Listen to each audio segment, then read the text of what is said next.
আসসালামু আলাইকুম। আশা করি সবাই ভালো আছেন। তো অনেকে ওয়ার্ক ভিসায় অ্যাপয়েন্টমেন্ট পাইতেছেন, অনেকে অপেক্ষা করতেছেন। আবার অনেকে কিন্তু অ্যাপয়েন্টমেন্ট পাইতেছে এবং কি উনার পাসপোর্টটা সাবমিট করতেছে। তো এই ভাই কিন্তু 23শে এপ্রিল 24 তারিখে জমা করার অ্যাপয়েন্টমেন্ট ডেট পান। তো এখানে লেখা আছে যে দেখেন 24শে এপ্রিল 2025 সকাল 10:30 বাজে উনি জমা করার ডেট পান।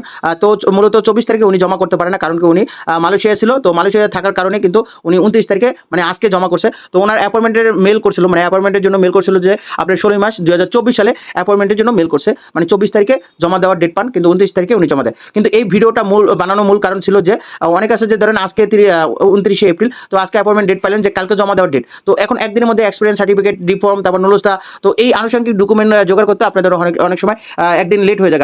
তো এতে করে অনেকে টেনশন থাকতে পারেন যে আপনি যদি 30 তারিখে জমা দেওয়ার ডেট আপনি 30 তারিখে যদি না দিতে পারেন 1 তারিখে যদি যান তাহলে কি কোনো সমস্যা হবে নাকি বা এরকম কোনো সমস্যা হবে না। যেহেতু ভাই দেখেন 24 তারিখে জমা দেওয়ার ডেট ছিল কিন্তু আজকে 29 তারিখ। তো আজকে কতদিন পর জমা দিতেছে। তো ওনার যেহেতু কোনো সমস্যা হয় নাই বা ওনাকে কোনো ঝামেলা করে নাই তো তেমনই আপনাদের কোনো ঝামেলা থাকবে না। যারা এখনো অনেক মিডল ইস্ট রাষ্ট্রে আছেন তো অ্যাপয়েন্টমেন্টের জন্য মেল করে আপনারা ওই দেশে চলে গেছেন। তো সমস্যা নেই, আপনি যদি অ্যাপয়েন্টমেন্ট ডেট পান তো অবশ্যই আপনি এসে কিন্তু 2 দিন 1 দিন পরে হলেও আপনি জমা দিতে পারবেন। আর এখন অ্যাপয়েন্টমেন্ট ডেট পাওয়া মানে কি 100% ভিসা। কারণ কি ইতালি থেকে যাচাই বাছাই কমপ্লিট করার পর আপনি যদি ভিসা পাওয়ার যোগ্য মনে হয় তাহলে কিন্তু মেইন পাসপোর্টটা সাবমিট করতে বলতেছে। আর এখন সাবমিট মানে 100% ভিসা।